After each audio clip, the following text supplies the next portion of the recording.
Alors, nous avons la chance d'accueillir des frères autour de nous aujourd'hui pour pouvoir débattre sur la question du racisme. Donc, aujourd'hui, comme je le disais tout à l'heure, 25 mai 2020, 25 mai 2021, jour pour jour, l'assassinat crapuleux de George Floyd par M. Chauvin. Alors, chers amis invités ici, je pense que certainement vous avez vu ces images qui ont tourné, retourné, qui étaient sur tous les réseaux sociaux, où un monsieur Chauvin, c'est un blanc policier, genou sur le cou de George Floyd durant 8 minutes 44 secondes, hein, sous cette guillotine qui a conduit à la mort de George Floyd. Que vous inspire cette image? Si on peut donner la parole à M. Chenouti pour se présenter et nous donner sa version à chaud de cette image. Il y a une année qu'on a vu cette image. Est-ce que ça reste toujours dans nos mémoires? Est-ce qu'on peut oublier? Est-ce qu'on peut extirper ces images de nos têtes?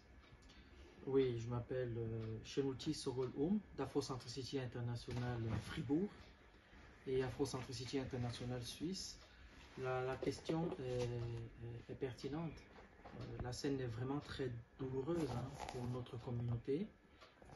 Ce que je dirais, c'est que ce n'est pas une surprise pour nous. C'est-à-dire que ce n'est pas grâce à George Floyd que nous subissons le racisme ou des actes racistes pour la première fois dans notre histoire. Voilà.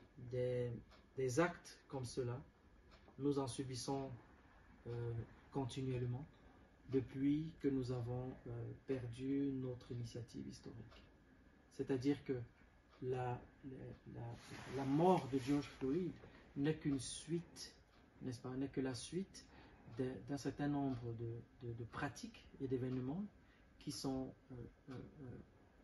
faits, n'est-ce pas, contre la race noire, si je peux, malheureusement, si je peux dire comme ça, donc contre notre communauté. Surtout aux États-Unis, n'oubliez pas l'apartheid en Afrique du Sud, n'oubliez pas la colonisation, les mains coupées au Congo, n'oubliez pas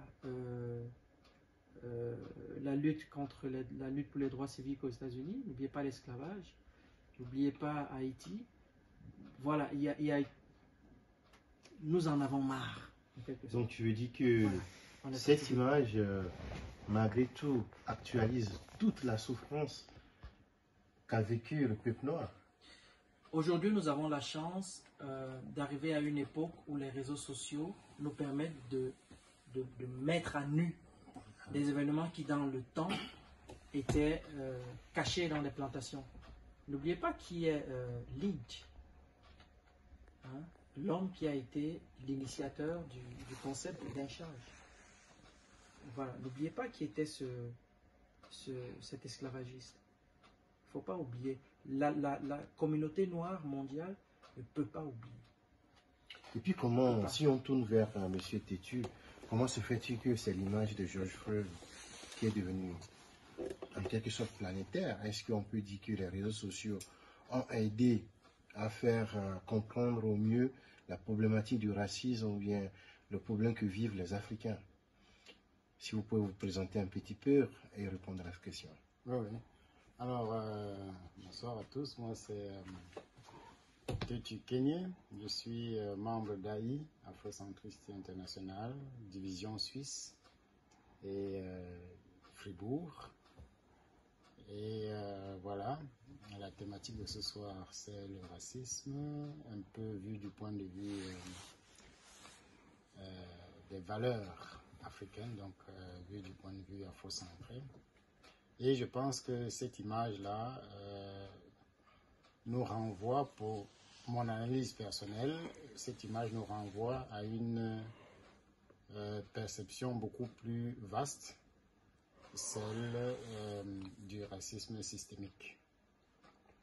Je pense que au-delà de ce qu'on pourrait appeler racisme individuel et qui était l'image véhiculée dans tous les réseaux sociaux et dans les médias, racisme personnel, c'est-à-dire entre un locoderme et un négro afro-américain, il faut voir en fait la dimension systémique de cette discrimination que vivent les races ou les afro-américains opprimés justement par la race locoderme, donc par la suprématie blanche. Et c'est de ça qu'il est question dans le livre de Ama Mazama, qui essaye de présenter un monde polarisé, une société en fait édifiée selon un paradigme occidental oppresseur. Et donc les victimes sont toutes les autres races non locodermes. Donc les Amérindiens en ont vécu, en ont subi. Les Africains en subissent déjà depuis 10 siècles au minimum. Et cette image-là matérialise. Georges Freud, quelle est votre version de cette image? Alors, est-ce que j'ai une version de cette image? Non, je ne pense pas, mais c'est vrai que c'est une empreinte mémorielle qui caractérise tout simplement le vécu quotidien du monde actuellement. Donc, est-ce qu'on devrait s'en émouvoir? Oui, en tant qu'Africain, en tant qu'être humain par-dessus tout. Est-ce que ça devrait nous interpeller? Oui, évidemment, ça me semble tout aussi naturel. Mais quelles sont les questions que cela peut aussi susciter chez nous? C'est quoi le racisme en fait? Voilà. Est-ce que c'est une construction? Est-ce que c'est un rapport de force? Est-ce que c'est une théorie racialisée? Est-ce que c'est une habitude?